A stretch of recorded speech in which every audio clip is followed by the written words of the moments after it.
जय जवान जय किसान, जय भारत किसान लोक शक्ति। साथियों,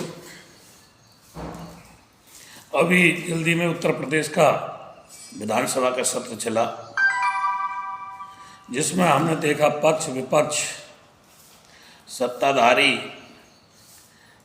विधायक और विपक्षी पार्टियों के विधायक सब एक सुर में बोले और सबने कहा कि हमारे वेतन भत्ता को महंगाई से जोड़ दिया जाए। काफ़ी दिन से हमारी तनख्वाह नहीं बढ़ी है, वेतन नहीं बढ़ा है, वेतन को बढ़ाया जाए। एक भी विधायक ने इसका विरोध नहीं किया, चाहे वो किसी भी राजनीतिक पार्टी का था। सब एक सुर में सबने जो है मेज थपथपा करके ताली बजा करके उसका स्वागत किया। जबकि उत्तर प्रदेश पर कर्जा भी है।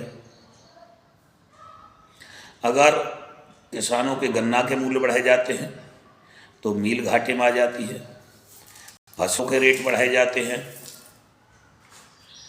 तो आढ़ती और व्यापारी घाटे में आ जाते हैं, और आलू स्टोर वाले किराया भाड़ा बढ़ा रहे हैं। अगर उसके प्रति बोलते हैं तो स्टोर वाले घाटे में आ जाते हैं। किसानों को इससे शिक्षा लेनी होगी। जब अपने वेतन भत्ता को महंगाई से जुड़वाने के लिए, बढ़ाने के लिए जो विपक्षी पार्टी और सत्ताधारी पार्टी एक दूसरे पर आग बरसाते हैं, एक दूसरे के खिलाफ अनाप शनाप बयानबाजी करते हैं और वेतन भत्ता बढ़ाने में सब 100 रुपये बोल जाते हैं, तो किसानों के मुद्दे पर भी किसानों को, समस्त प्रदेश के किसानों को, समस्त देश के किसानों को एक सुर में बोलना होगा। लेकिन दुर्भाग्य ये है कि किसान एक नहीं है। वो मटर के ढेर की तरह, जैसे मटर का ढेर एक नहीं हो पाता, दाना दाना इधर उधर बिखर जाता है, वो विभिन्न विभिन्न धर्मों में और विभिन्न विभिन्न राजनीतिक पार्टियों में बटा हुआ है। वो शिक्षा भी लेना नहीं चाहता इनसे, जो राजनीतिक पार्टी हैं। नहीं तो विधानसभा की बहस देख लें, सब पार्टियों ने, सभी विधायकों ने अपने वेतन भत्ता को बढ़ाने की एक सुर में वकालत की। और किसान की कहीं बात आती है तो किसान ही उसके विरोध में चला जाता है। जब हम दलित प्रेरणा स्थल पर 3 काले कानून के खिलाफ धरना दे रहे थे तो हमारे क्षेत्र से किसान ट्रैक्टर ले करके गए कि वो नकली किसान है, हम असली किसान हैं। कितने किसानों ने चैनलों पर डिबेट पे बोला कि जो आंदोलनकारी हैं ये किसान नहीं है, असली किसान तो गांव में है। शिक्षा भी लेना नहीं चाहता, अपने फसलों के रेट भी बढ़वाना नहीं चाहता। इस किसान का परमपिता परमात्मा तो ओले की मार मारता है, प्राकृतिक मार मारता है, अतिवृष्टि, सूखा, ओला, ये सारी मार किसान झेलता है।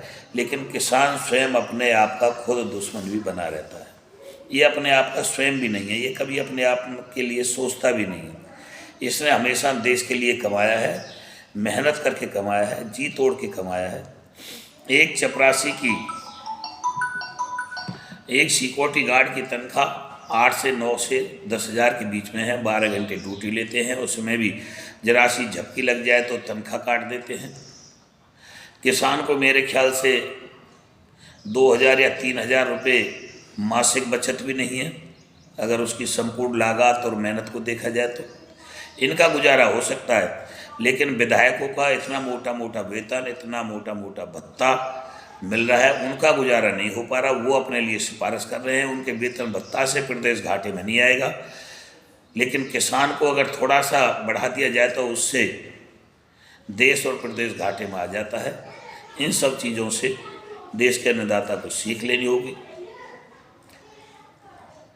कितने ही, क्या एक किसान नेता तो ऐसा है जो सारे किसान संगठनों को चोर और दलाल बताता है।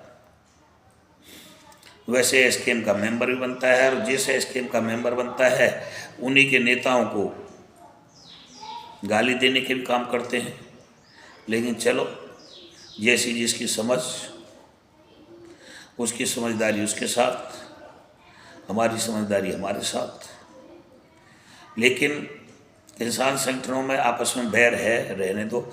लेकिन किसान को कम से कम अगर आंदोलन में भी नहीं जाता है, सपोर्ट भी नहीं करता है, तो विरोध नहीं करना चाहिए। भारतीय किसान लोक शक्ति ने कोई भी कहीं भी किसी भी प्रकार का धरना दे रहे हैं, किसी भी धरने का आज तक विरोध करना नहीं सीखा है। हम जब किसान गौतम नगर से जेल जा रहे थे, एसकेएम के मेंबर नहीं थे, फिर भी हमने जब किसानों को शासन प्रशासन ने प्रताड़ित किया तो हम मैदान में आए, और जब तक किसान बाहर नहीं आ गए हम आंदोलन करते रहे। हमने किसी भी आंदोलन का आज तक विरोध नहीं किया, ना किसी संगठन का विरोध किया है।